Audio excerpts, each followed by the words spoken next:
네, 시청자 여러분 안녕하십니까? 토요 랭킹쇼 지금 시작하겠습니다.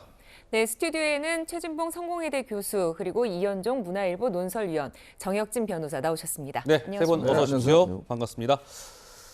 자, 지방선거 얘기 먼저 해야 될 것 같죠. 자, 국민의힘이 대부분 지역에서 이번 지선에서 승리를 거머쥐었습니다. 광역단체장 선거에서 12대 5로 압승을 거뒀죠. 특히 이번 지방선거에서 가장 드라마틱했던 결과를 불러온 곳, 아무래도 최대 격전지였던 경기도가 아닐까 싶은데요. 자, 토요 랭킹쇼 저희가 준비한 첫 번째 주제 화면으로 만나보고 돌아오시죠. 네, 대역전 지선. 네, 제가 말씀드린 것처럼 정말 대역전 지선이었습니다. 지방선거였죠. 자, 그래픽 화면이 준비가 되어 있는데요. 왜 대역전 지선이라는 제목을 붙였을까요?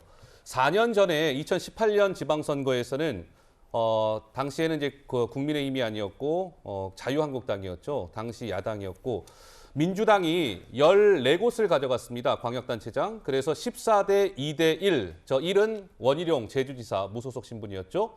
그랬던 결과가 올해 지선에서는 저 파란색 왼쪽에 14라는 숫자가 5로 팍 줄었고요. 저 2라는 빨간색 글자는 12라는 숫자로 부쩍 늘어났습니다. 그래서 대역전 지선이라는 제목을 붙였습니다. 민심은 무섭다. 이렇게 평가하고 있죠. 다 넘어가 보죠. 자, 이 가장 드라마틱했던 선거가 아마 이 경기지사 선거가 아니었을까 싶은데요. 17개 광역단체장 선거 가운데 한번 보시는 그대로입니다. 저렇게 피말렸던 승부가 이어졌습니다. 그제 새벽 5시 32분에 48.98 동률을 이뤘고 그 다음부터는 김동연 민주당 후보가 조금씩 격차를 벌리더니 최종 승부는 49.06% 대 48.91% 더불어민주당 김동연 후보의 승리였습니다. 자, 이현정 의원님, 네. 정말 저 제목 보세요. 초박빙 경기지사 선거 아니었습니까? 네. 예. 이게 보니까 이제 이번에 같은 경우는 지난 대선 같은 경우는 이제 사전 투표하고 이제 본 투표가 있지 않습니까? 네. 그러니까 사전 투표를 먼저 이제 개표를 한다든지 일관된 지침이 있었는데 이번 같은 경우는 이제 그 각 개표소의 상황에 따라서 본 투표, 사전 투표를 뭐 알아서 개표하도록 그렇게 이제 지침을 내렸다고 그래요. 네. 근데 이제 문제는 뭐냐면 일부 즉 남양주, 부천, 뭐 이 정도 등 일부 지역에서 개표가 상당히 늦어졌고 사전 투표함이 뒤늦게 이제 개표가 됐다고 그럽니다. 네. 이제 그러다 보니까 전적으로 보면 어제 그날 당일날 한 12시까지만 하더라도 한 2만 표 이상 격차가 있어서 김은혜 후보가 당선되는 걸로 뭐 일부 언론에서는 유력으로까지 나가기도 했습니다. 아하, 네. 그러다가 밤새 이제 쭉 가다가 새벽 5시 35분쯤에 1, 2등이 완전히 뒤바뀌는 결과가 그러니까요. 나왔죠. 네. 이게 참 특이한 게 뭐냐면 네. 원래 남양주 같은 경우는 기초단체장은 국민의힘이 당선이 됐습니다. 그런데 광역단체장은 오히려 김동연 후보가 표가 더 많았어요. 아, 참 남양주 시장이 국민의힘 그 주광덕 전 의원이 의원이죠. 네. 됐잖아. 최민희 전 의원 그렇죠. 누르고. 예. 그러니까 이게 보면 우리가 일반적으로 선거 같은 경우는 주로 줄투표를 한다라는 게 일반적 관념이었는데 예. 이번 선거를 보면 서울과 경기도 같은 경우는 교차 투표가 꽤 많았습니다. 왜냐하면 서울시장 같은 경우도 서울 전 지역에 오세훈 시장이 앞섰지만 기초단체장은 또 다르게 판단했거든요. 마찬가지로 경기도 같은 경우도 김동연 후보가 이 전적으로 앞선 데가 꽤 많았던 거죠. 뭐 제가 볼 때는 결국 김동연 후보가 민주당 색채가 굉장히 좀 약했지 않는가. 네. 그리고 이제 역시 경제부총리 출신의 그 경력이라든지 뭐 그런 것들이 상당히 좀 먹혀 들어갔고 그런 점들이 아마 이제 경기도 같은 경우는 역대 예전에 임창열 경기지사라든지 주로 이제 이런 관료 출신들이 꽤 있습니다. 네. 아무리 그렇다 보니까 실제로 그런 선호도가 있으면서 몇몇 지역에서 나면서 정말 박빙의 승부가 난 것 같습니다. 네. 네, 이런 초박빙의 상황, 개표 결과를 지켜보는 사람도 긴장시킬 만한 차이였는데요. 당사자들 어땠을까요? 김동연 당선인 이렇게 말했습니다. 솔직히 초반에는 제가 이길 거라고 생각을 했습니다. 그 출구조사나 초반에 그 표 차이에 불구하고요. 좀 시간이 가면서 크게 제가 선전하지 못하고 좀 격차가 줄긴 하지만은 계속 유지하고 있어서 이제 조금 중반 이후로는 어렵겠다라고 솔직히 생각을 했었습니다. 그렇지만 이렇게 그 극적으로 이렇게 역전까지 하리라고는 솔직히 마지막 단계에서 생각을 못했습니다. 졌지만 잘 싸웠다. 선방했다. 실제로 지금 그런 해석들이 좀 올라오기도 합니다. 그건 어떻게 네네. 생각하세요? 저는 그건 틀린 생각이라고 생각합니다. 그건 잘못된 생각이라 합니다. 만약 그 생각을 한다면 정말 더 깊은 나락에 빠질 거예요.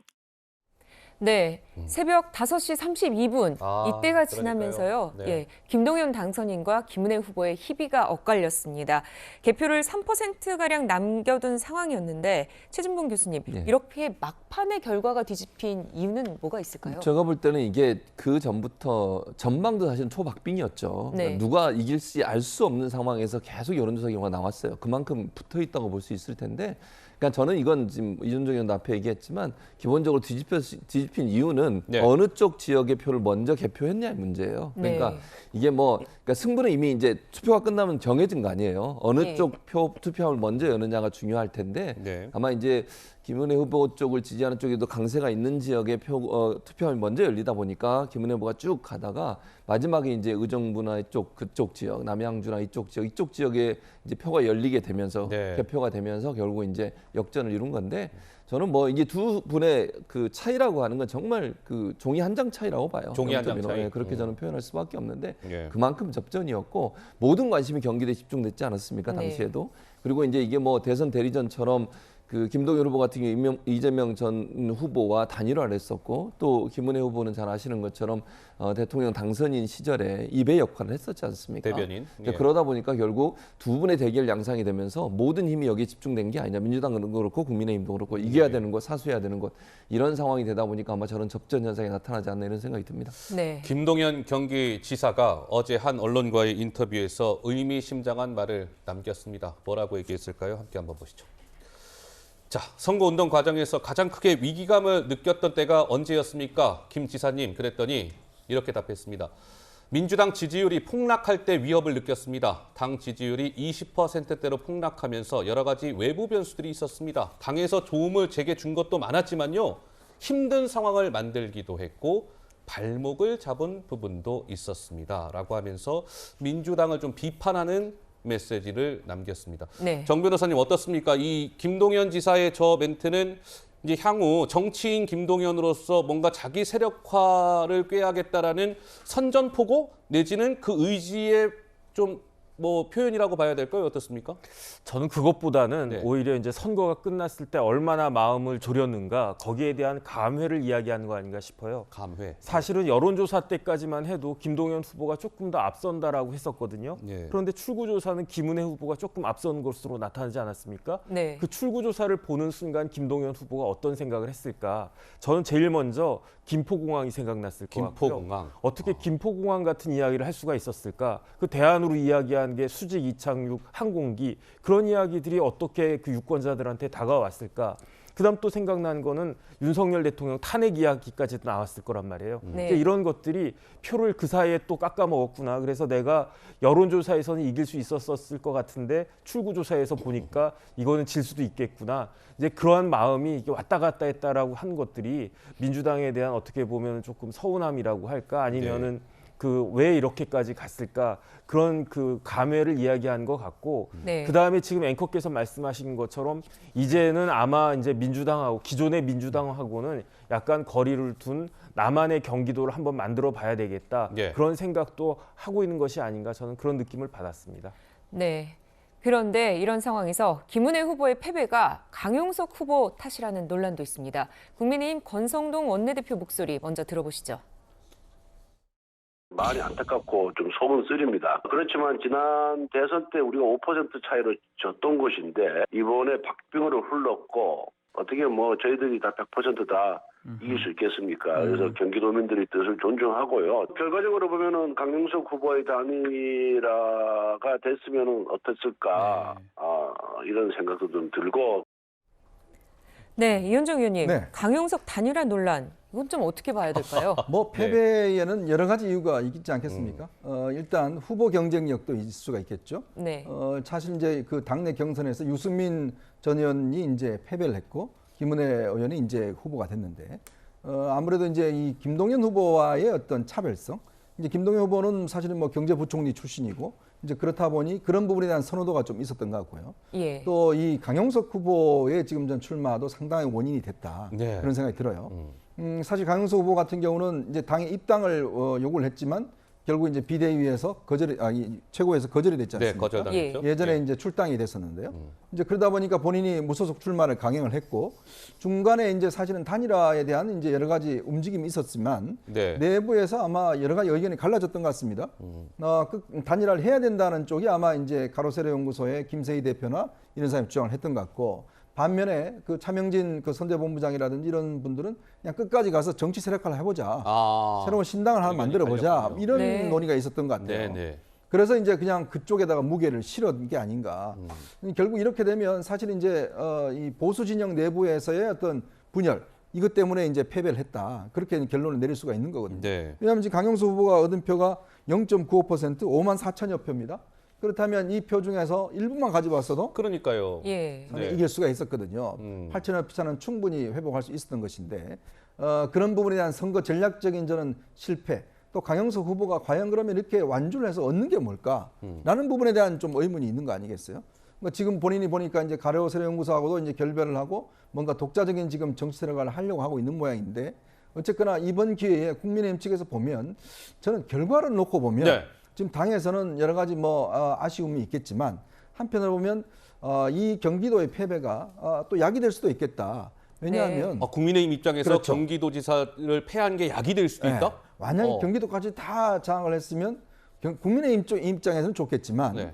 제가 볼 때는 너무 오만해질 수가 있지 않겠는가. 너무 이렇게 예. 다 차지해버리면 오만해질 수 있다. 네네. 우리가 이 민주당을 밟지 않습니까? 지난 7대 지선에서 완전히 휩쓸면서 오만해졌던 모습 그게 사실 극복하기 힘들거든요. 그렇게 해서 어느 정도 조금의 백신 효과가 있었다라는 측면. 또 하나는 그동안 보수 세력 내부에서 문제가 된 게 강경 보수 세력의 어떤 관계를 설정할 것인가 이 문제였거든요. 근데 이번에 이제 이렇게 선거 완주를 하면서 결국 강경 보수 세력과 어떤 그 중에서 일부겠죠. 네네. 일부와의 관계를 조금이라도 선을 긋는 이제 그러한 효과도 있을 겁니다. 예. 그런 측면에서는 저는 선거 결과가 전체적으로 보면 그렇게 나쁜 결과만은 아니었을 것이다. 네. 한편으로 국민의힘 쪽에서는 약이 될 수도 약이 있는 될 결과가 수 있다. 아닌가 저는 그렇게 보고 있습니다. 예. 자, 이현정 의원님의 이제 해석까지 좀 들어봤고요. 그렇다면 이제 강용석 책임론이 막 이제 불거지고 있는 상황인데 정작 그 당사자 강용석 전 후보는 어떤 입장을 보였을까요? 목소리 들어보시죠.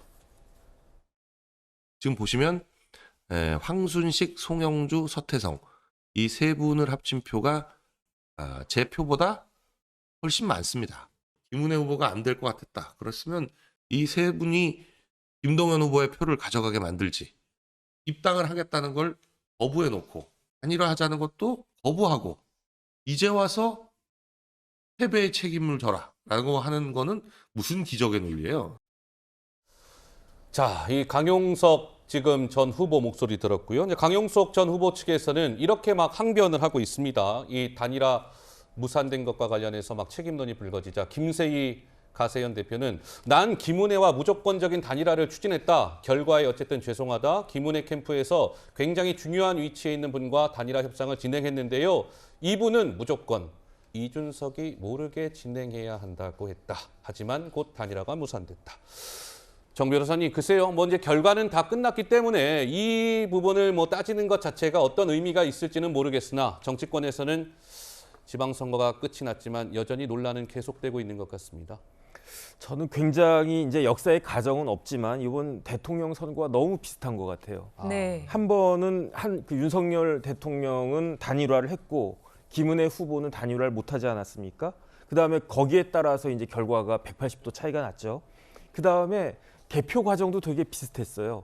이렇게 쭉 앞서가다가 막판에 역전을 하고 역전을 당하고 그 다음에 저는 어떤 생각이 드냐면 강용석 후보하고 단일화하지 못한 가장 큰 그 효과가 어떤 게 있냐면 김은혜 후보가 이렇게 갑자기가 아니고 김은혜 후보의 표를 갉아먹은 그 마지막 그 타격은 공직선거법 위반 재산 관련해가지고 그거였거든요. 그걸 누가 밝혀냈습니까? 강용석 후보가 밝혀냈잖아요. 그래서 만약에 강용석 후보가 그런 부분들을 TV 토론에 나가지 않았거나 아니면 그런 부분들 이야기하지 않았으면 과연 민주당에서 김은혜 후보 재산 관련된 이야기를 할 수 있었을까? 왜냐하면 그게 공고로 이제 딱 붙었기 때문에 유권자들 입장에서는 김은혜 후보가 공직선거법을 위반했구나, 뭔가 잘못을 했구나, 네. 이런 이미지를 갖다 줬을 거고 어쨌든 그럼에도 불구하고 단일화 관련된 책임은 김은혜 후보에게 있는 것이다. 왜냐하면 김은혜 후보는 단일화 없이도 본인이 승리할 수 있을 것이다라고 생각을 했기 때문에 단일화에 적극적이지 않았겠습니까? 어쨌든 그 결과는 패배로 나타났는데 제가 알고 있기로는 우리나라 역사상 네. 여자 대통령은 있었지만 여자 광역단체장은 한 명도 없었거든요. 아, 그런 그렇군요. 상징적인 의미도 있었는데 굉장히 정치적으로 좋은 찬스를 놓친 것이 아닌가. 네. 그다음에 더 큰 네. 건 뭐냐면 강용석 후보도 이를 얻은 게 하나도 없어요.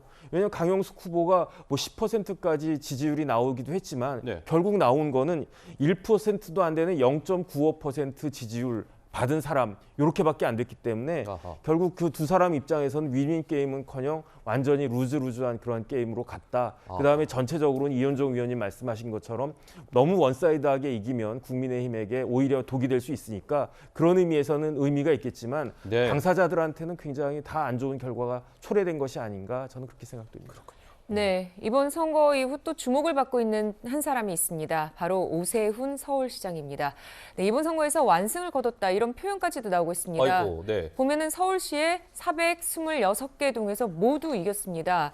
이렇게 보면은 최진봉 교수님, 네. 좀 어떻습니까? 송영길 후보 같은 경우에는 모든 동에서 다 이기질 못했어요. 그렇죠. 그래요. 그러니까 이제 아까 뭐 다른 경우도 그런 얘기를 했었는데 그러고 해서 자치구에서는 또 민주당이 자리를 얻었어요. 예. 그러니까 약간 줄투표 형식이 많이 바뀌었다는 생각은 들어요. 그러니까 지방선거 과정 예전에는 시장이나 아니면 광역단체장을 찍으면서 그분과 같은 당에 소속된 분들을 쭉 찍는 경향이 있었거든요. 근데 지금은 예. 이제 유권자들이 조금 더 똑똑해지시고 또 정치에 관심이 많아지다 보니까 자기 자치구에서 열심히 일하는 사람한테도 표를 줘요. 물론 이제 국민의힘이 더 많은 기초단체장들을 가져갔지만 그럼에도 불구하고 민주당이 지금 현재 오세훈 시장의 투표율만 보면 거의 국민의힘 기초단체장들이 다 당선이 돼야 되는 상황이거든요. 네. 그렇지 예. 않고 저 기초단체장들은 민주당도 유의미한 정도의 기초단체장들의 당선 효과는 있었다고 하는 걸 보면 네. 예전에 우리 얘기했던 줄투표 현상이 많은 부분 사라졌다는 점 긍정적으로 볼 것 같고 어쨌든 오세훈 시장 같은 경우에는 이제 이번 선거를 통해서 상당히 정치적으로 큰 입지를 다졌다고 입지를 보여져요. 다졌다. 네. 최초의 사선 자막도 광역단체장이잖아요. 네. 그리고 이제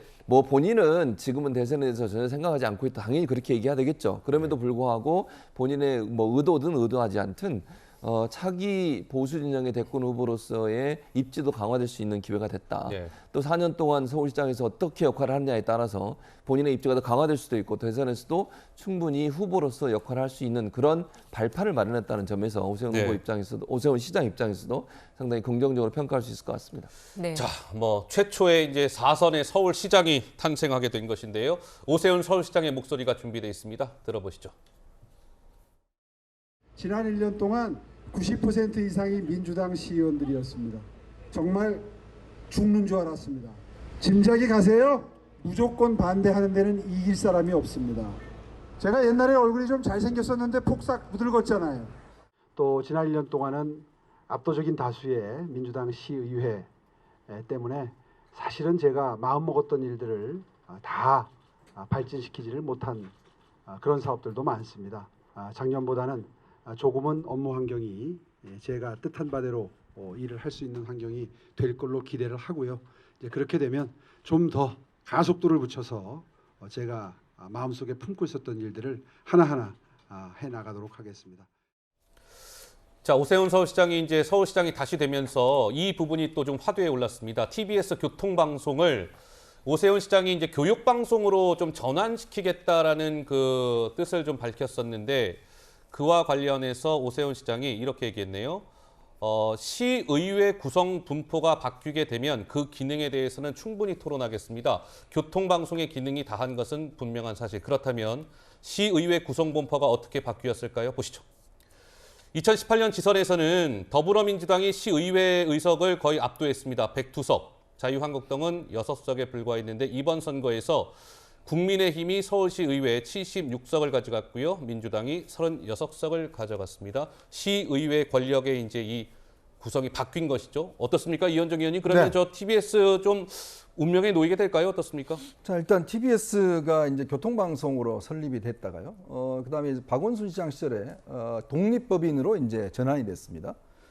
그렇지만 일단 이 이제 예산 같은 경우는 지금 이 공영방송이기 때문에 서울시가 예산을 거의 1년에 한 400억 가까이 이제 예산을 투여하고 있죠. 400억이나. 네, 이게 이제 다 예. 조례로 이제 결정이 되게 돼 있습니다. 특히 오세훈 시장이 이제 이 지난 그 4.7 재보궐선 당선된 이후에 이 예산 한 100억 정도 깎았어요. 그런데 이게 시의회에서 다시 돌아와서 결국은 그냥 그대로 예산이 통과가 돼 버렸습니다. 아, 100억 안 깎이고. 네, 안 깎이고. 자, 이제 그렇다 보니 TBS 문제가 왜 불거졌냐? 뭐 대표적으로 김어준 씨 문제겠죠. 왜냐하면 이제 그 서울 시민의 세금으로 운영되는 방송에서 공영방송이 가져야 할 최소한의 공정성과 중립성도 가지고 있지 않다는 거. 둘째로 이럼에도 불구하고 내부에서 아무런 비판이 없다는 거. 저는요 지금 TBS 노동조합이 뭐 이런 교육방송 옮기는 데에서 언론 탄압이다 이야기를 하는데 저도 언론계에 있지만 저는 잘 동의할 수가 없습니다. 아하. 왜냐하면 과연 TBS 노조가 그동안 이런 불공정한 방송에 대해서 한마디라도 비판한 적이 있는가? 그리고 이 부분을 시정할 노력을 했는가라는 걸 좀 지적하고 싶어요. 그러니까 본인들이 이제 이 시민의 뜻에 따라서 실제로 방송의 이 체제를 바꾼다고 하니까 언론 탄압이라 이야기를 하는데 그래서 그건 저는 어이불성설이라고 봅니다. 자, 그런 면에서 특히 이 공정성과 중립성이 확보되지 못한 방송에 대해서는 저는 시민의 뜻에 따라서 사실상 이 시스템을 바꿔야 된다. 그래서 지금 오세훈 시장이 교통방송이라고 처음에 설립될 때는 이 사실은 이제 이 내비게이션이나 이런 게 없을 때 이런 때 이제 있었지만 지금의 교통 방송을 보고 교통을 하는 분들이 없잖아요. 그리고 그 과정에서 많이 바뀌었습니다. 성향이 거의 시사 방송으로 다 바뀌어 버렸어요. 예. 그렇다 보니까 본래 취지 설립 취지와는 상당히 어긋난 지금 방송하고 있는 게 아니냐. 그렇다면 저 오세훈 시장이 이제 이거를 현재 서울론이라고 이제 해서 이 서울시에서 실제 이제 이 그 강의를 사교육 비슷하게 하고 있습니다. 그걸 위한 방송으로 바꾸겠다는 거거든요. 네네. 그러기 위해서는 방통위의 어떤 이 신고도 있어야 되고 또 조례도 통과가 돼야 됩니다. 근데 지금 아까 말씀하셨듯이 서울시 의회가 이제 3분의 2가 넘기 때문에 조례 통과는 가능할 것 같습니다. 이제 그런 측면이 있는데 문제는요. 저는 한편으로 보면 이걸 교육방송으로 바꾸는 문제도 있지만 저는 아예 폐지하는 문제도 저는 검토해야 된다. 아예 그냥 폐지시키는 방안, 과연 이 방송국을 없애는 방안. 존재 이유가 뭔가? 어허. 왜냐, 이거는 뭐 사형 방송이 아니라 네. 시민의 지금 세금으로 운영되는 방송이잖아요. 시민의 세금이 400억이 들어간 방송입니다. 그렇다면 과연 이 교육 방송으로 옮길 때도 지금 교육 EBS와 또 충돌 지점도 있는 것이고 네. 그렇다면 과연 존재 이유가 뭔가 문제에 대해서 저는 한번 토론해 봐야 되는 거 아니냐 이 기회에. 그렇다면 뭐 다른 사형 방송이야 다 이제 어떤 면에서 하지만 그러나 이거는 시민의 세금으로 운영된 방송이기 때문에 저는 시민들한테도 한번 이 뜻을 물어봐야 되는 것이 아닌가 그런 생각도 듭니다. 네, TBS 폐지 관련해서는 이현종 의원님 개인 의견이었고요. 자, 그럼 이제 TBS에서 방송을 진행하는 김어준 씨가 또 목소리를 냈습니다. 들어보시죠. 뉴스공장의 운명도 짧게 얘기해 볼까요? 교통방송을 교육방송으로 바꾸는 기획이 있다는 것 같죠? 그냥 저만 퇴출시키면 되지 무슨 억지스럽게 교육방송입니까? 오세훈 시장 스타일이 그래요. 자신의 진짜 의도에 그럴듯한 포장지를 잘 씌우거든요. 그런다고 사람들이 모르나요? 네. 자, 어떻게 할지 다 함께 관전하기로 하죠. 네, 교육방송 전환으로 TBS 내부도 시끄러운데요. 어떨까요? 정혁진 변호사님, 오세훈 시장이 TBS 재편 공약 밀어붙일 수 있을까요? 그래서 조금 전에 이현종 의원님 말씀하셨지만 TBS의 네. 설립 근거는 뭐냐면요. 그 조례거든요. 제가 찾아보니까 서울특별시 미디어 재단 TBS 설립 및 운영에 관한 조례가 있어요. 조례. 예. 그렇기 때문에 조례이기 때문에 시의회의 영향력이 절대적이거든요. 그래서 저는 오세훈 시장이 이렇게 서두르지 않고 요번에 저 시의회가 바뀔 때까지 기다린 것이 굉장히 잘한 것이 아닌가 싶고 그다음에 그 조례를 보면 TBS는 재단법인으로 되어 있고요. 그 사업 범위에 어떤 것들이 들어있냐면 방송을 통한 교통 및 생활 정보, 그다음에 지역 관련 정보, 그다음에 이제 우리나라에 외국인들 많으니까 주한 외국인한테 생활 정보를 제공하는 거 이런 것들이 TBS의 사업 범위지. 지금 이야기한 것처럼 뭐 그 시사 관련된 그런 방송을 하도록 되어 있는 것이 아니기 때문에 제가 봤을 때는 뭐 김어준 뉴스공장 같은 그런 프로그램은 엄격하게 따지면 TBS 조례에 비추어 봤을 때는 좀 부적절한 면이 많이 있었다 이런 생각이 들고 그다음에 지금 시의회를 다시 이제 그 여당 쪽에서 많이 갖고 있기 때문에 의원들이 네. 제가 봤을 때 조례를 조금 그 수정해가지고 사업 범위에다가 만약에 오세훈 시장이 그 교육 관련한 것들이 중요하다라고 생각해서 그 사업 범위에 넣으면은 TBS가 그 바뀔 수 있는 충분한 근거는 되고 네. 그러한 또 동력도 갖고 있는 것이 아닌가 저는 그런 생각을 했습니다. 네. 알겠습니다. 자, 6일 지방선거가 이제 끝이 났고 좀 주요하게 짚어봐야 될 부분들을 저희가 좀 정리해드렸습니다. 네, 저희가 준비한 두 번째 이슈로 가보겠습니다. 친문 대 친명.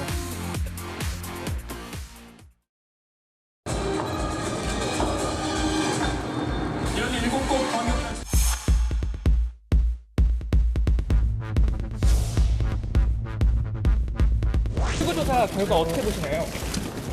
전당대회에 나오시나요? 당내에서 이재명 당선자가 책임론이 있다고 하는 게 어떻게 보세요? 당이 제대로 된 혁신의 모습을 보여드리지 못한 것에 아무래도 큰 책임이 있다라고 생각이 듭니다. 저는 사퇴하기로 했습니다.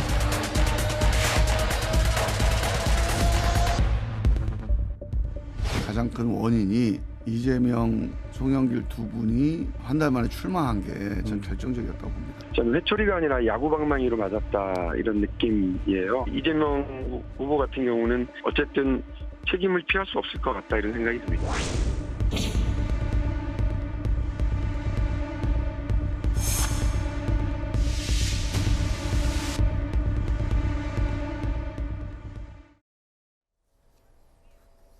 네, 방금 지금 영상에서 보셨지만 대선에 이어 지방선거까지 패배한 민주당 내 상황이 아주 시끄럽고 어수선합니다.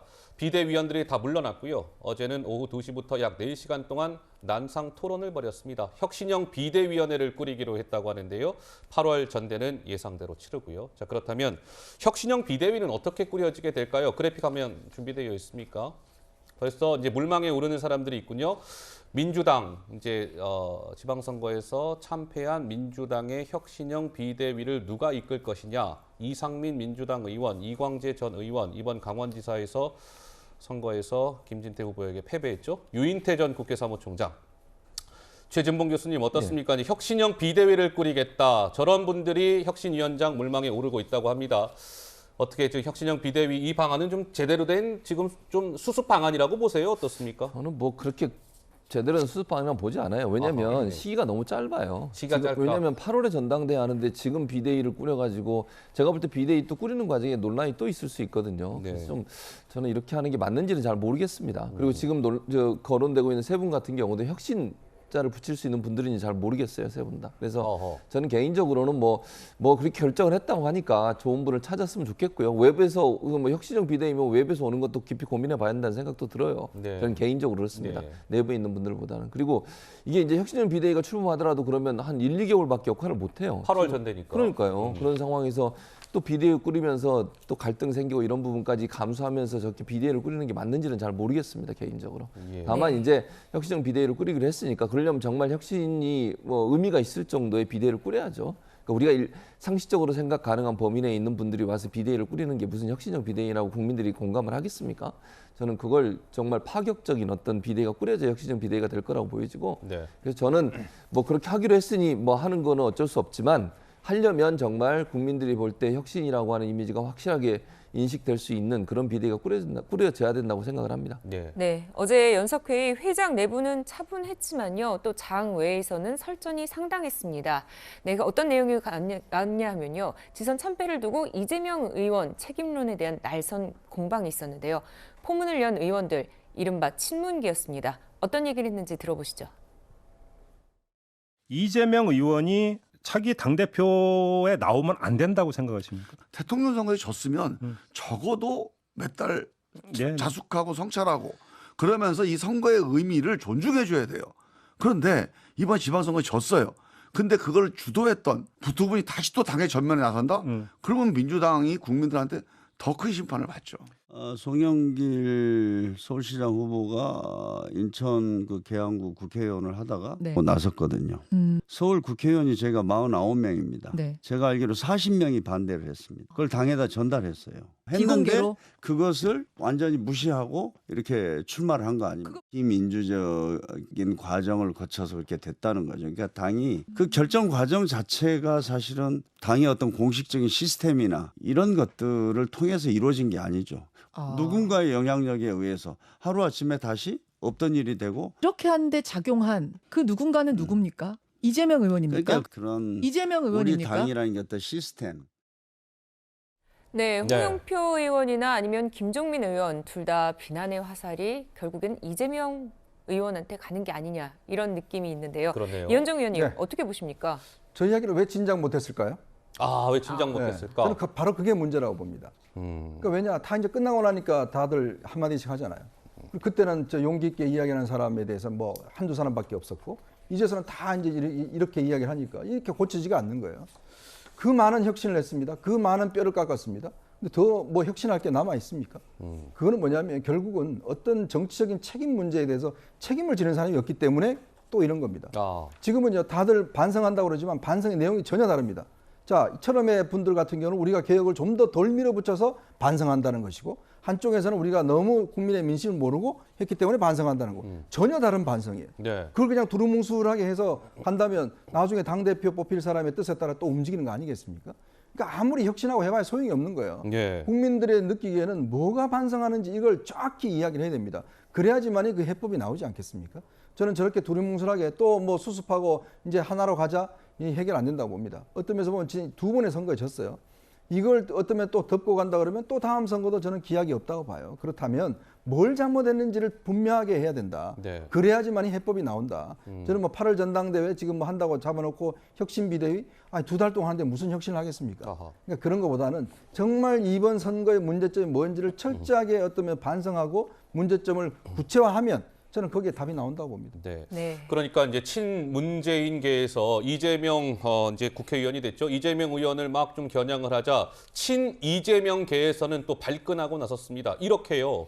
정성호 의원은 아니 현재 당을 개혁하고 이끌임을 이재명밖에 누가 있어요. 있으면 나와보세요. 뭐 이런 입장이고, 문진석 의원은 김대중 노무현 전 대통령이 살아와서 총괄 선대위원장 했어도 결과 다르지 않았을걸요. 이재명이 잘한 거예요. 뭐 이런 입장.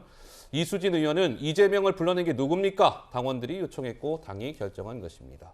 정혁진 변호사님 보시기에는 그러니까 친문 대 친명의 뭔가 계파 싸움이랄까요? 계파 논란이 좀 불거지고 있는데 정치권에서 아주 고질병 아니겠습니까? 이런 부분들. 예. 그런데 저는 이번 선거가 민주당 입장에서는 지방선거가 아니고 개항을 국회의원 선거였나라는 생각이 들어요. 개항을 국회의원이 송영길에서 이재명으로 바뀐 것 말고 무슨 의미가 있었는가.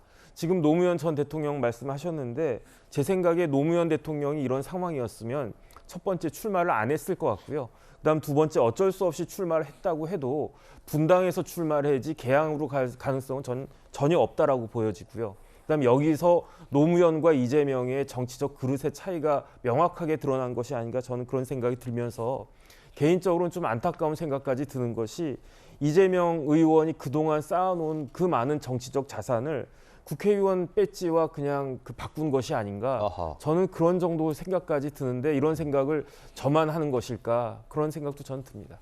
네, 책임론에 휩싸인 이재명 의원 어제 당 연석회의에도 불참했습니다. 지역구인 인천 계양을에 머물면서 무엇을 했는지 화면으로 보시죠. 일할 기회를 주셨으니 밤낮을 가리지 않고 열심히 일하겠습니다. 충직한 일꾼이 되겠습니다. 지도자, 지배자가 아니라 여러분과 함께 가는 충직한 동료 일꾼이 될 것입니다. 한 명의 공직자가 얼마나 큰 변화를 만들어낼 수 있는지 제가 직접 보여드리겠습니다. 네, 차기 민주당 당대표 자리는요. 네. 2년 뒤 총선에서 공천권을 쥐게 됩니다. 자, 최 교수님, 이재명 의원이 8월에 나설까요? 그거는 모르죠. 뭐 저는 그거는 모른다고 봅니다. 네. 왜냐하면 여러 가지 상황들이 어떻게 변개되냐에 따라 달라질 거라고 생각을 해요. 네. 아마 그래서 어제 의원총회도 가지 않았을 거라고 저는 봐요. 뭐 아직 뭐 의원도 아니지만 이거 선서를 안 했으니까. 근데 그런 모습들이 결국은 비춰지는 게 여러 가지 다르게 비춰질 수 있거든요. 근데 지금으로서는 이재명 의원 이제 당선인 입장에서는 그냥 전부 보고 볼 수밖에 없어요. 어떻게 당이 이제 결정하고 어떻게 네. 흘러가는지. 또 여러 가지 의견들이 좀 모아져야 되지 않겠습니까? 지금 당장 본인이 그러면 당 대표 출마하겠다 이렇게 얘기할 수 있는 상황도 아니라고 봐요, 저는. 그리고 여론이나 아니면 이제 당내 분위기 이런 부분도 고려해야 되는 것이고 네. 이런 부분들이 어떻게 흘러가느냐에 따라서 저는 뭐 당 대표 출마할 가능성이 전혀 없다고도 보지 않습니다. 그러나 지금 당장 출마한다 이렇게 얘기하는 상황도 아니라고 보고 네. 어제 그래서 그 회의하면서도 이재명계로 분류되는 분들이 적극적으로 발언을 안 했어요, 사실은. 그렇게 비춰지는 뭐 문제가 발생할 수 있지 않겠어요. 저는 그렇게 보여지는 것도 별로 좋은 모습으로 보이지 않아요. 어쨌든 총괄 선대위원장으로서 선거를 책임을 졌기 때문에 네. 그 부분에 대한 책임은 있는 거잖아요, 분명히. 저는 뭐 이재명 그 당선이 모든 책임이 있다 저는 그렇게 보진 않지만 그럼에도 불구하고 책임에 자유로울 수 없는 부분은 분명히 있어요. 그래서 지금은 이재명 당선이 대표 출마한다 안 한다 이런 얘기로 본인이 뭐 의사를 밝히거나 내용을 얘기할 수 있는 시간이 아니다. 네. 뭐 추후에 어떻게 바뀔지는 아무도 모르지만 네네. 그 진행 과정에서 가능성은 있지만 지금으로서는 뭐 불투명하다 이렇게 볼 수 있을 것 같습니다. 좀 더 지켜봐야 될 것 같다 이런 말씀이셨고 그런데요 이제 지난 대선에서 이재명 후보가 이제 민주당의 대선 후보가 됐는데 같이 경쟁했던 이낙연, 정세균 이 두 전 후보 측에서 의미심장한 움직임이 있었습니다. 어떤 움직임이었을까요? 바로 이겁니다. 이병헌 의원, 그러니까 이병헌 의원이면 이낙연계 의원이죠. 그렇죠. 예, 이낙연계 의원인데 이낙연 전 대표를 지지했던 국회의원들 친목 모임을 없애겠습니다. 해체하겠습니다. 이랬고요. 정세균계로 분류되는 이원욱 의원 또한 정세균계 광화문 포럼 소속 의원 61명은 더 큰 통합의 정치를 지향하면서 모임을 없애겠습니다. 해체하겠습니다. 글쎄요. 이현정 의원님, 네. 이게 뭡니까? 갑자기? 단순하게 이재명 후보 이번 대표 나오지 마세요. 바로 그 메시지를 이야기하는 거예요. 이재명 후보 대표 나오지 말라는 그렇죠. 메시지입니까? 이재명 의원 대표 나오지 마세요. 우리도 다 해체하겠습니다. 그러니 네. 당신도 해체하라. 이재명도 해체하라. 그러니까 지금 문제가 뭐냐면 결국은 이재명 저는 의원이 반드시 나올 거로 봅니다. 반드시 나올 거라고 보세요? 100% 나올 100%입니까? 왜냐? 본인이 이번에 사실은 국회의원 나간 이유가 결국은 그 국회의원을 발판으로 해서 당대표에 나서기 위해서 한 거거든요. 그래야지만이 다음 총선에 지금 공천권을 행사할 수 있고 이재명계가 당의 중심이 되면 그 다음 대선을 도전할 수 있다는 그 프로그램에서 나오는 거거든요. 만약 이게 패배했다 하더라도 저는 이재명 의원이 만약에 본인이 나올 생각이 없었다면 바로 당일날 이야기했을 겁니다. 저 당대표 안 나갑니다. 자, 반성하겠습니다. 일단 2선으로 후퇴하겠습니다. 그 이야기 했겠죠.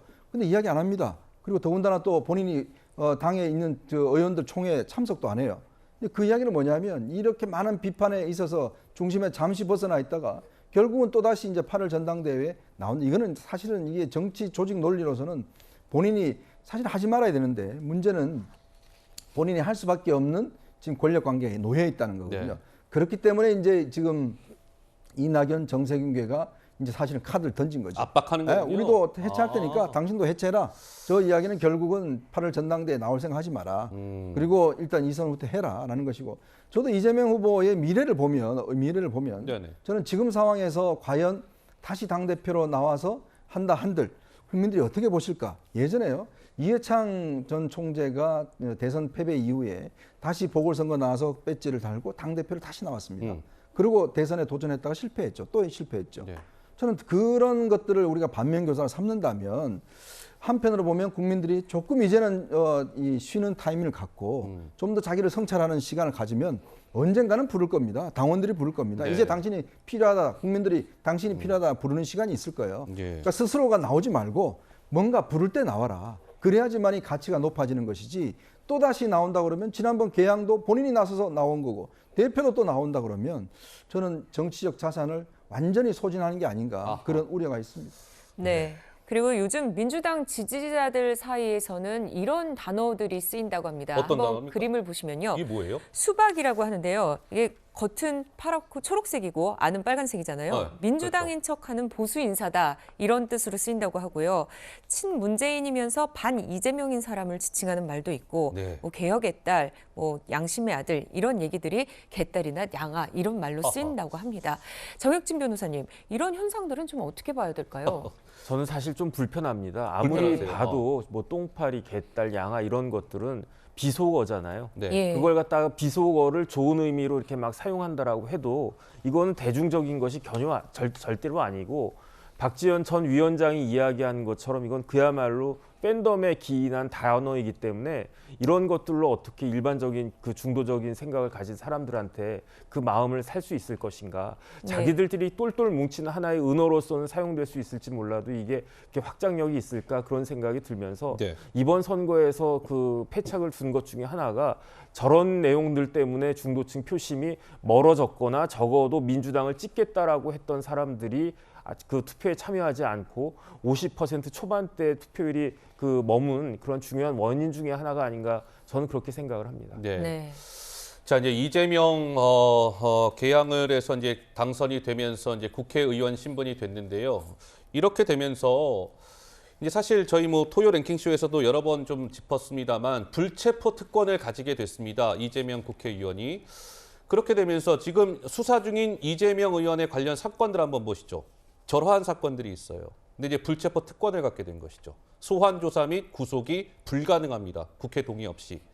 그래서 방탄복을 입게 된 이재명 의원이 의원에 대한 수사에 좀 차질이 불가피하게 됐다라는 전망이 나오는데 최 교수는 동의하세요? 어떻습니까? 동의하지 않죠. 동의하지 일단 않습니까? 수사를 안 하지 않아요. 수사를 왜 안 합니까?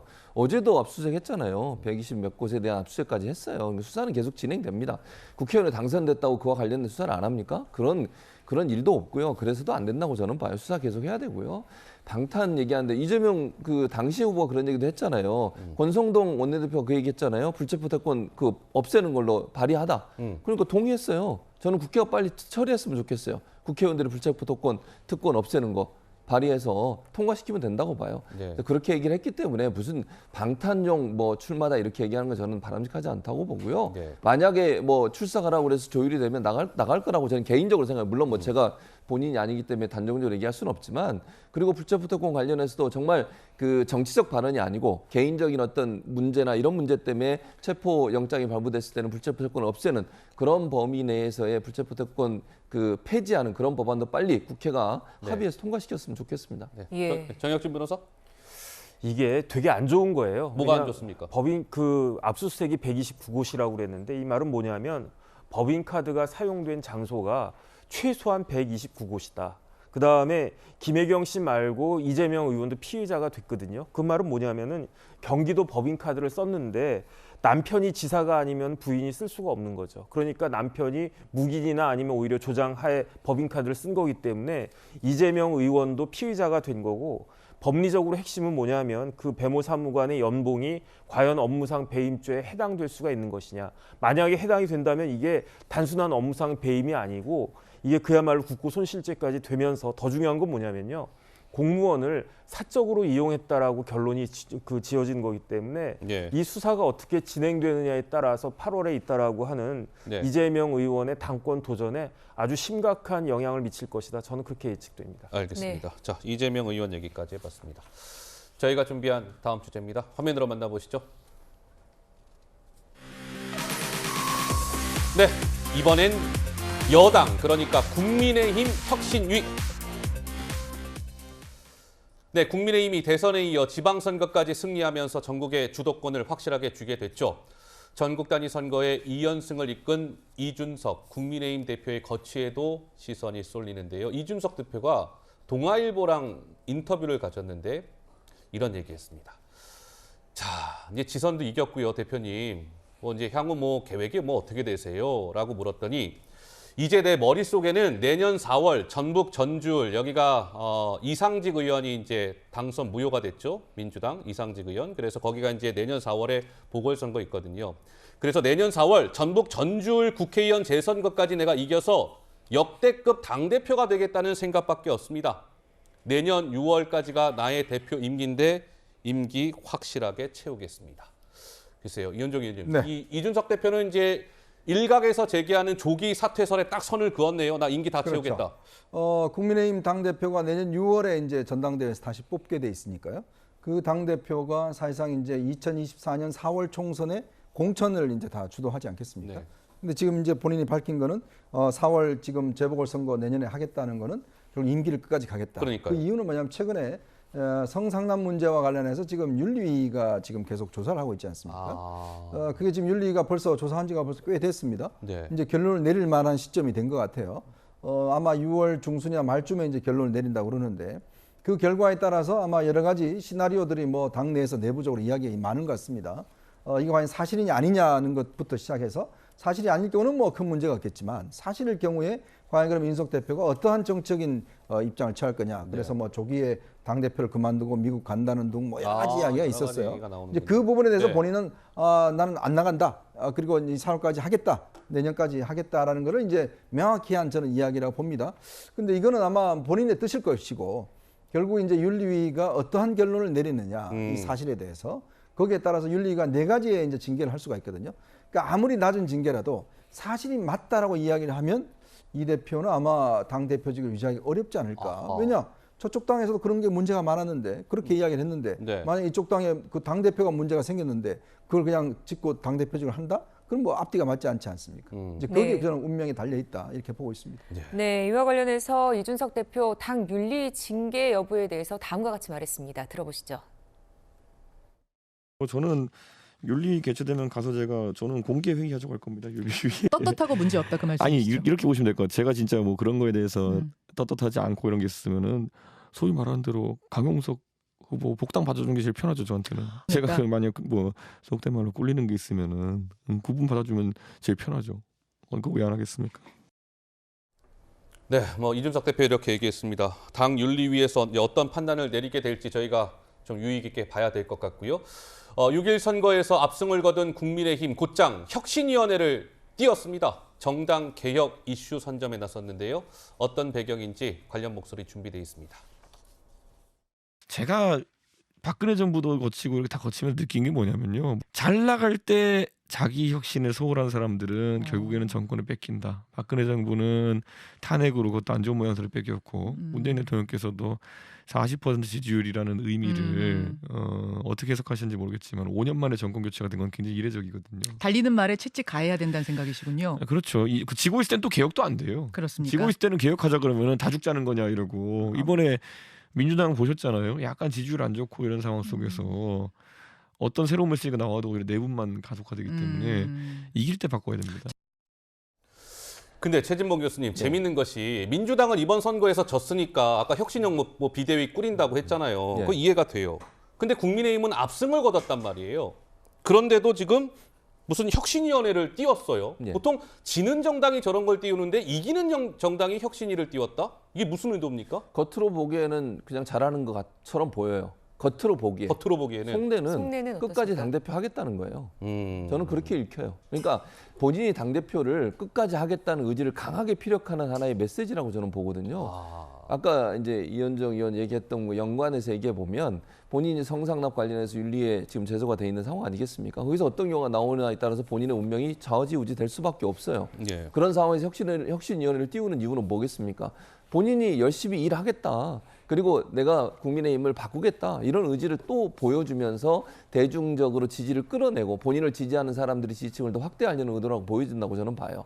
그러니까 물론 겉으로 볼 때 뭐 혁신이 꾸리는 게 나쁜 건 아니죠. 그걸 제가 비판하려고 하는 건 아니지만 과연 왜 이 시점에서 선거 끝나자마자 이 얘기를 왜 했을까 하는 부분에 있어서는 의도를 생각해보지 않을 수가 없다는 거죠. 그런 점에서 본다고 하면 이준석 대표 입장에서는 어떤 흔들림이 있어도 당내에서 어떤 반발이 있어도 본인은 끝까지 임기 채우겠다라고 공천권까지도 참 본인이 할 수 있는 방안도 노려보겠다 뭐 이런 얘기를 들려요. 저는 개인적으로. 그래서 제가 볼 때 이 혁신위가 그냥 꼭 좋게만 보이지 않는 이유는 이준석 대표가 본인의 어떤 자리를 계속 하겠다고 하는 의지를 강하게 피력하기 위한 하나의 전략적, 정치적 전략적 선택이 아닌가 이런 생각이 든다라는 것이 제 분석입니다. 네, 이준석 대표의 이런 움직임에 반해서 또 국민의힘 차기 당대표를 얘기하는 데 있어서 이 사람을 빼놓을 수 없을 것 같습니다. 목소리를 듣고 오시죠. 저도 경기, 인천, 서울에서 총 46번의 지원 유세를 하면서 힘을 보탠 것에 대해서 정말 보람을 느꼈습니다. 이제 윤석열 정부의 성공을 뒷받침하고 대한민국의 새로운 변화를 위해서 여기 계신 모든 분들과 끝까지 함께 하겠습니다. 네, 안철수 의원 이제 3선 중진 의원이 됐습니다. 당권 도전 가능성에 대해서 말을 좀 아끼고 있는데요. 정혁준 변호사님, 이럴 때 예정된 수순이다 이런 말을 써도 될까요? 저도 그렇게 보이는데 어느덧 이제 안철수 의원이 3선 의원이 되셨네요. 그러니까요, 3선이 됐어요. 그다음에 네. 무엇보다도 요번에 경기지사 그 선거에서 보였듯이 제 생각에 안철수 의원이 대선에 아주 결정적인 기여를 했다. 저는 개인적으로 그 생각을 하고요. 네. 그런데 중요한 것은 그럼에도 불구하고 당내 기반이 뭐 별로 없다. 이것도 사실이지 않습니까? 그런데 안철수 의원이 진짜로 이제 대권에 대한 뜻을 굽히지 않고 이제 차기를 노린다라고 하면 무조건적으로 당권을 잡아야 되지 않겠는가. 그렇게 되려면 결국은 본인의 정치력에 의해서 지금 열세인 당내 기반을 어떻게 극복해낼 것인가. 거기에 달려있는 것이 아닌가 하는 생각이 듭니다. 그러면 이현정 의원님, 네. 뭐 이게 모르겠어요. 국민의힘이 뭐 윤리위 징계에 따라서 조기 전대를 하든 아니면 이준석 대표가 임기 다 채우고 내년 6월에 예정대로 전대를 하든 국민의힘의 당권은 그러면 안철수 이제 물망에 오르고 있고 그러면 어떻게 되는 겁니까? 온리 안철수밖에 없는 겁니까? 그렇진 않을 거 아니겠습니까? 아니죠. 지금 뭐 벌써 김기현 전 원내대표가 나서겠다고 밝혔고요. 김기현. 네, 권성동 원내대표도 아마 또 생각이 있으신 것 같고요. 권성동 원내대표도. 네, 지금 또 이제 지금 안철수 대표 의원도 생각이 있는 것 같고 네. 이준석 대표도 본인이 직접 나가지는 않겠지만 네. 뭐 다른 사람을 또 세울 수도 있겠다. 대리인을. 뭐 본인이 딱 부러지게 지금 저는 안 나갑니다라고 이야기한 적이 없는 것 같아요. 예. 생각이 없다라는 이야기만 했지. 모르겠습니다. 당권 재도전 이야기도 나오고 있는 상황이니까. 어쨌거나 이제 안철수 의원은 이제 어떤 면에서 보면 정치적으로 이제 중요한 이제 도전을 해야 됩니다. 사실 그동안 안철수 의원의 정치 자산이라는 게 계속 깎아먹고 왔거든요. 네. 그 이유가 결국은 본인이 혼자만 사실은 정치라는 게 여러 사람과 함께 해야 되는데 그 많은 사람들이 점점 다 떨어져 나가다 결국 이제 국민의힘에 들어오면서 네. 이제 다시금 도전할 기회가 생겼잖아요. 그렇다면 이제 좀 달라져야 돼요. 어떻게 달라져야 예전같이 혼자 결정하고 혼자 판단하고 혼자 모든 걸 하는 이런 정치를 해서는 저는 당대표 되기 어렵습니다. 즉 여당 대표라는 거는 그렇게 해서는 안 되는 거거든요.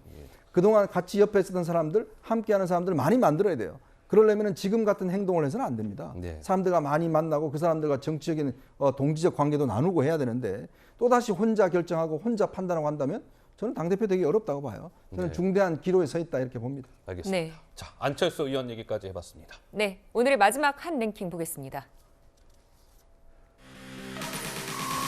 5개 중 택1. 네, 윤석열 대통령 취임과 함께 용산 시대가 열렸죠. 지난 정부까지는 대통령과 그 참모들이 일하는 공간을 다들 아시는 바와 같이 청와대 이렇게 불러왔습니다. 그런데 지금은 정해진 명칭이 없어요. 용산 대통령실 이렇게 부르고 있는데 자, 그렇다면 여기를 뭐라고 부르면 좋을지 공모가 진행이 됐습니다. 5개 이름이 딱 압축이 됐다고 하네요. 시청자 여러분들은 이 5개 중에 어떤 게 마음에 드시는지요? 자, 5개 압축 후보 이름 명단을 보고 계십니다. 국민의 집, 그리고 국민청사, 그다음에 민음청사, 그 의미는 밑에 다 적혀져 있습니다. 바른누리, 그리고 그 집무실 도로명 주소가 여기였군요. 이태원로 22. 이 5개 중에 하나를 이제 청와대처럼 그렇게 이름을 딱 정하겠다는 건데 글쎄요. 뭐 한 분께 좀 여쭤볼까요? 우리 최진봉 교수는 저 5개 이름 중에 뭐 개인적으로 어디가 좀 제일 좋으세요?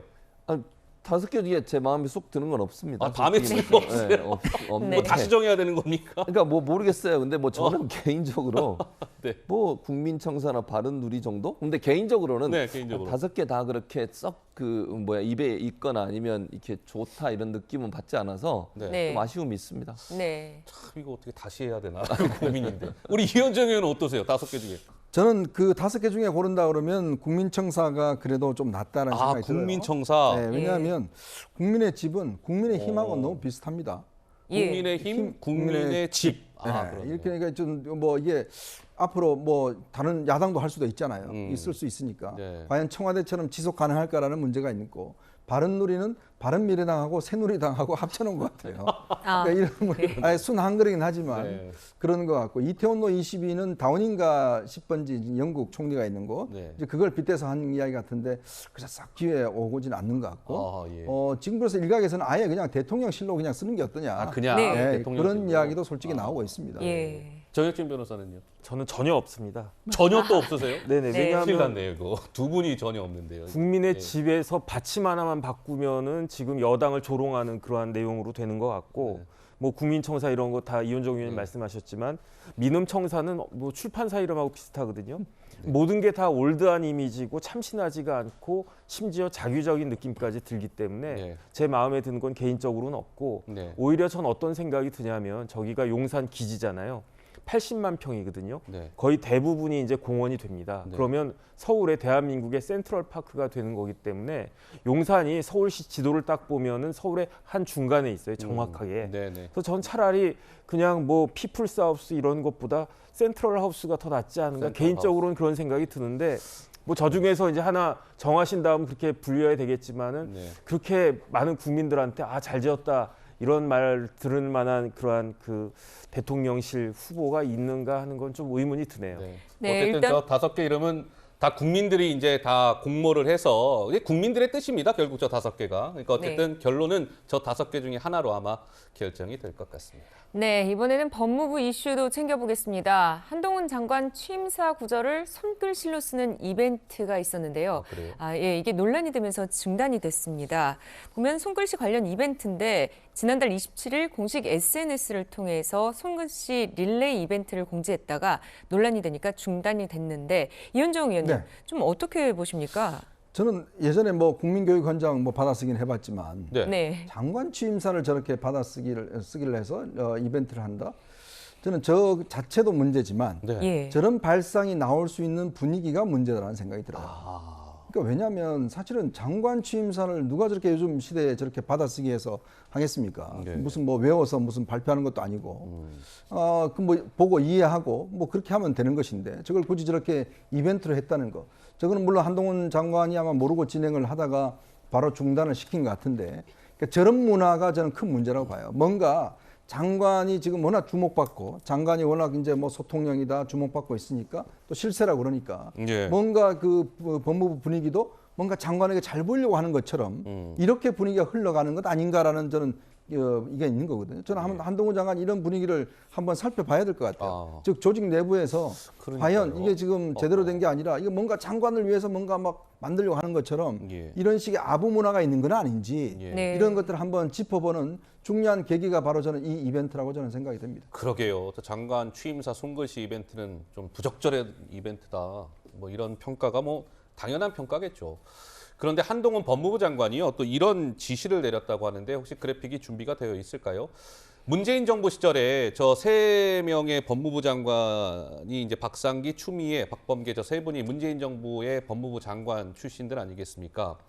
그런데 이제 업적집이라는 것을 만들었나 봐요. 뭐 한 건당 한 3만 원에서 4만 9천 원까지 있네요. 최고 금액이. 어쨌든 저렇게 뭐 200부, 250부씩 제작을 했어요. 저 돈이 어디서 나오는 거겠습니까? 시청자 여러분들이 열심히 세금 내신 그 돈으로 저거 만든 거거든요.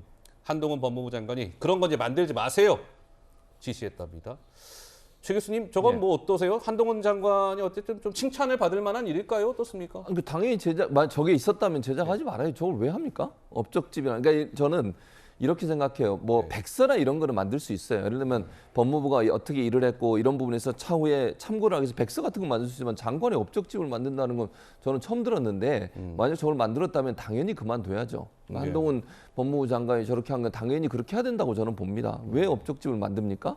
장관들이 업적집을 만들 이유는 없는 거잖아요. 그러니까 제가 아까 말씀드린 거예요. 저게 이제 정확히 제가 뭔지 모르겠지만 업적집이라는 이름으로 나왔다면 그건 잘못됐어요. 저는 그렇게 보고요. 뭐 예를 들어서 법무부가 뭐 일정 기간 동안 어떻게 일을 했고 그 일에 어떤 성과가 있었고 이런 부분을 백서를 만든다면 그건 뭐 어느 정도 이해가 되는데 장관의 업적을 기록하는 어떤 책을 만든다는 건 저는 뭐 관행적으로 했더라도 저는 있을 수 없는 일이고 한동훈 장관이 결정한 건 당연히 잘한 거죠. 저렇게 해야 된다고 저는 봐요. 앞으로도 마찬가지고 혹시나 다른 부처에도 뭐 장관 관련된 업적을 기록한 책을 만든다고 하면 그거 자체는 그거는 지금 시대에 맞지 않다 이렇게 봅니다.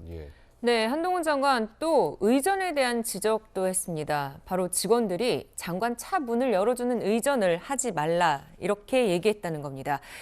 네, 정혁진 변호사님, 이렇게 관행적인 것을 중재하고 나서는 한 장관 행보 좀 어떻게 보십니까? 당연한 것이 된 것이 아닌가 싶습니다. 아니 차문 여는 게 뭐 어렵습니까? 그다음 꼭 열어주고 그다음에 내려야지 이게 뭐 자기가 장관이 된 것 같은 그런 느낌이 드는 것도 조금 이상하고요. 근데 과거에는 보면 지금 영상에 좀 나오고 있지만은 왼쪽 화면 박범계 네. 장관 같은 경우는 저 앞에 뭐 비서분이겠죠. 딱 내리자마자 보세요. 딱 문을 딱 열고 장관님이 내리시는데 한동훈 장관은 직접 열고 내립니다. 그러니까 어느 게 더 보기가 좋습니까? 그러니까 저거는 정말로 말이 안 된다라는 그런 생각이 들고요. 그렇기 때문에 더군다나 한동훈 장관 같은 경우에는 나이도 젊은 편이고 역대 법무부 장관에 비해서 그다음 무엇보다도 지금 주목을 많이 받고 있는 그런 상황이기 때문에 지금 저런 조치는 본인을 위해서도 굉장히 좋은 것이 아닌가 그런 생각이 듭니다. 네, 그런데 역대 장관들뿐만 아니라 다른 장관들도 저렇게 문을 열어주는 의전이 굉장히 흔한 건가요? 이현정 의원님 어떻습니까? 그럼요. 이게 뭐 관행처럼 돼 있습니다. 네. 왜냐하면 이제 그 하다 보면 또 편해요. 네. 그러니까 또 이게 지금 장관들이나 뭐 많은 분들이 저렇게 문을 여는 건 그냥 아무런 생각 없이 하는 것인데 사실은 이 권위와 권위주의와 이런 것들은 사실 아무런 문제가 없는 것에 저런 게 많이 있거든요. 예. 사실 장관 올 때 뭐 비서관들이나 사람들이 전부 다 정문에 나와서 기다린다든지 아니 출근해 자기 사무실 가면 되는데 굳이 그 앞에 나와서 일렬 도열해 있습니다. 장관 와서 또 엘리베이터 미리 잡아둬요. 잡아두고 또 미리 타면 하고 딴 사람들 이용 못하게 한다든지 이런 것들을 개선해야 됩니다. 왜냐하면 아니 청사에 엘리베이터가 그렇게 많은데 장관은 또 하나를 그냥 잡아놓아요. 딴 직원들은 그냥 힘들게 기다려서 갑니다. 그러니까요. 그럼 말이 안 되는 말이 거거든요. 안 되죠. 그러니까 그런 것들을 사실은 차철폐를 해야지만이 이 진정한 권위가 이제 사실은 살아나는 거거든요. 이런 권위주의적 행태들은 정말 이렇게 모범적으로 한두 개 실천하면 다른 부서가 보고 다들 그렇게 할 겁니다. 아니 한 장관도 저렇게 했는데 왜 우리 장관님은 열어줘야 되지? 왜 엘리베이터 잡아줘야 되지? 이렇게 되면 문화라는 게 바뀔 겁니다. 네.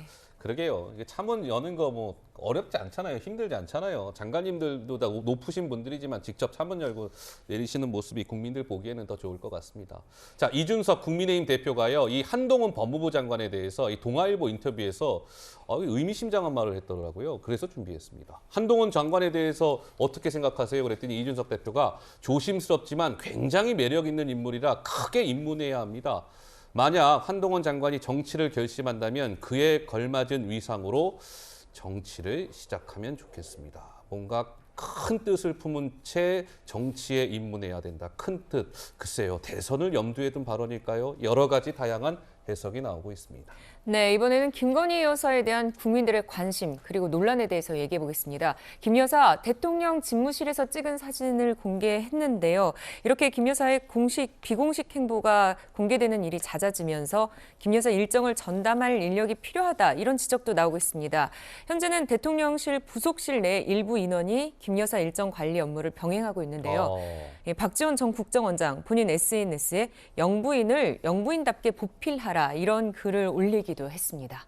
예, 그러니까요. 그래서 대통령실 관계자가 김건희 여사의 활동을 보좌할 기구가 필요하다는 문제의식을 갖고 있다. 어떠세요? 최 교수 보시기에는? 예. 저는 뭐 동의해요. 그러니까 무슨 말이냐면 왜 그러냐면 그러니까 예전에 논란이 됐던 건 이런 거잖아요. 지금 아까 그 집무실에 찍은 사진도 그렇고 저는 사진 찍는 건 문제라고 보지 않아요. 뭐 찍을 수 있죠. 그럼 뭐 그게 문제입니까? 찍는 건 문제가 아닌데 저게 이제 일반인이 운영하는 뭐 소위 팬카페라고 하는 곳이잖아요. 청와대가 공식적으로 운영하거나 국가에서 운영하는 어떤 사이트를 통해서 공개가 됐다면 크게 문제가 되지 않을 거라고 저는 봐요. 그런데 그런 일반인들이 운영하는 사이트에 사진이 전달이 되고 그게 공개가 된다? 그거는 문제가 좀 있어요. 그리고 저렇게 이제 보안 시설이잖아요. 대통령 집무실도 보안 시설이거든요. 개인의 휴대전화를 찍어서 그게 외부에 있는 사람을 통해서 공개가 되는 이런 시스템으로 가면 안 돼요. 이게 이제 저거는 뭐 그냥 사진이 그렇게 넘어갈 수 있겠지만 어떤 내용이 어떤 정보가 또 밖으로 나갈지 모르는 거잖아요. 저건 절대로 저렇게 하시면 안 됩니다. 사진을 찍는 걸 문제 삼는 게 아니고 저런 방식으로 공개가 돼서 일반인에게 제공되는 이 시스템 자체를 공식화해야 돼요. 특히 대통령 부인이 되셨으니까 더더욱 그래야 한다고 저는 봐요. 그래서 보좌하는 사람이 필요해요. 이런 부분들을 모를 수도 있잖아요. 김건희 여사가 잘 아는 분이 옆에서 보좌를 해서 이렇게 하시는 게 좋겠습니다라고 조언을 받을 수 있도록 하는 시스템 반드시 만들어야 됩니다. 네, 이런 가운데 김건희 여사의 패션도 이슈가 됐습니다. 김 여사가 입었던 자켓을 두고서 명품 협찬 논란이 일었는데요. 방송인 김어준 씨 이렇게 말했습니다. 저희가 파리에 있는 디올 본사에 연락이 왔거든요. 그 제품 시리얼명을 정확하게 받았어요. 시리얼명이 있다는 건 그 회사 제품이라는 거 아닙니까? 김건희 씨가 입었던 옷을 저희가 사진을 보냈습니다. 여러 차례 저희가 연락을 주고받았는데 처음에는 확인해 줄 수 없다였는데 두 번째는 시리얼 번호와 함께 한국에서 살 수 없다. 또 보냈죠 저희가. 그럼 다른 데서 살 수 있냐? 네. 유럽에서도 살 수 없다. 어디서 샀냐? 그 다음 질문이. 제품은 그 회사 제품이 맞아요. 시리얼 번호 궁금하면 저희가 알려드릴 수도 있습니다. 구매할 수 없는 제품을 어떻게 구매했을까? 네, 구입할 수 있냐 없냐 또 뭐 협찬이냐 아니냐 이렇게 논란이 되는데요. 정혁진 변호사님, 김 여사의 재킷을 두고 이렇게 이슈가 되는 이유는 뭘까요? 전 좀 이해가 안 되는 게 저 재킷 보니까 좋아 보이기는 해요. 그다음 네. 비싸 보이기도 하는데 네. 그런데 저것을 살 수 없을 만큼 그렇게 대단한 뭐 작품에 해당하는 그런 옷인가 그렇게까지 보이지는 않거든요. 아, 이거는 그러니까 이제 너무 올해 가을 겨울 컬렉션이라서 아직 나오지 않았다라는 데 초점이 좀 있더라고요. 뭐 제가 여자가 아니라서 볼까요? 저런 옷이 얼마나 귀한 것인지는 잘 네. 모르겠는데 제 눈에 봤을 때는 그냥 예. 뭐 괜찮은 좀 비싼 제품인 비싼 옷인 것 같다. 일단 그런 생각은 들고 네. 그다음에 저는 김어준 씨가 저런 이야기를 하면 모든 사람 다 많은 사람들이 어떻게 생각을 하느냐. 예. 김정숙 여사를 다시 소환할 수밖에 없어요. 왜냐하면 옷하면 지금 김정숙 여사 그 옷 관련해가지고 이런저런 논란이 있었는데 그 부분에 대해서 명확하게 이제 속 시원하게 해명이 되지 않은 상황에서 왜 저런 이슈를 그 김어준 씨가 그 이끌어냈을까 좀 납득이 되지 않는다는 생각이 듭니다. 네. 알겠습니다. 자, 오늘도 세 분과 여러 가지 정치 이슈들 짚어봤습니다. 세 분 말씀 여기서 줄이겠습니다. 잘 들었습니다. 감사합니다. 예. 자, 바로 올바른 우리말을 배워보는 시간 신압으로 우리말 코너로 이어가겠습니다. 만나보시죠.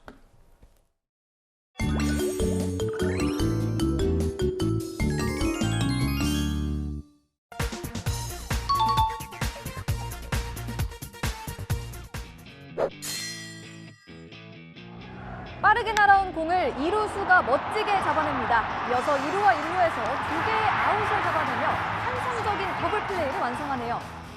네, 방금 보신 것처럼 야구에서 더블 플레이란 두 사람의 주자를 한꺼번에 아웃시키는 것을 뜻합니다. 우리말로는 어떻게 바꿀 수 있을까요? 네, 더블 플레이는 우리말 병살로 바꿔 부를 수 있습니다. 또한 병살로 이어진 타자의 타격은 병살타로 표현할 수 있겠습니다.